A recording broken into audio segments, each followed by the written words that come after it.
ডলারের দাম বাড়িয়ে দেওয়া এবং ঈদুল আজহার কারণে চলতি বছরের জুন মাসে রেকর্ড পরিমাণ রেমিটেন্স বা প্রবাসী আয় পেয়েছিল বাংলাদেশ। এক মাস না যেতেই উল্টো চিত্র দেখা যাচ্ছে। দেশ জুড়ে কোটা সংস্কার নিয়ে শিক্ষার্থীদের আন্দোলনে সৃষ্ট উদ্বুদ্ধ পরিস্থিতিতে কমে গেছে রেমিটেন্স। কেন্দ্রীয় ব্যাংকের তথ্য বলছে, সদ্যবিদায়ী জুলাই মাসে 190 কোটি মার্কিন ডলারের রেমিটেন্স দেশে পাঠিয়েছেন প্রবাসীরা, যা গত 10 মাসের মধ্যে সর্বনিম্ন।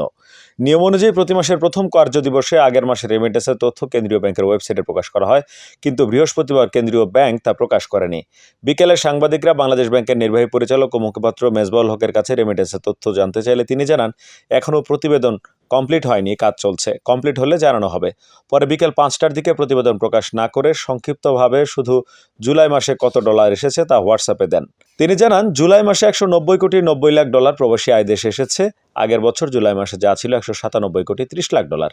কেন্দ্রীয় ব্যাংকের তথ্য বলছে, গেল 2023-24 অর্থ বছরের প্রথম মাস জুলাইয়ের রেমিটেন্স এসেছিল 197 কোটি 31 লাখ, আগস্টে 159 কোটি 94 লাখ, সেপ্টেম্বর 133 কোটি 43 লাখ, অক্টোবরে 197 কোটি 14 লাখ, নভেম্বরে 193 কোটি, ডিসেম্বরে 199 কোটি 12 লাখ, 2024 সালের জানুয়ারিতে 211 কোটি 31 লাখ, ফেব্রুয়ারিতে 216 কোটি 45 লাখ, মার্চে 199 কোটি 70 লাখ, এপ্রিলে 204 কোটি 42 লাখ, মে মাসে 225 কোটি 38 লাখ এবং জুন মাসে 254 কোটি 16 লাখ মার্কিন ডলার রেমিটেন্স এসেছিল।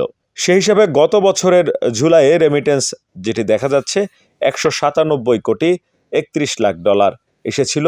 সেই হিসেবে এ বছরের জুলাইয়ে প্রায় 7 কোটি টাকা কম এসেছে। এ বছরের জুলাইয়ে রেমিটেন্স কমার কারণ হিসাবে রেমিটেন্স শাটডাউনে প্রবাসীদের এক ধরনের প্রচারণা, দেশে চলমান কোটা সংস্কার আন্দোলনের কারণে জারি থাকা কারফিউ এবং ইন্টারনেট বন্ধ থাকা, ব্যাংক বন্ধ থাকাকে কারণ হিসেবে মনে করছেন অর্থনীতিবিদরা।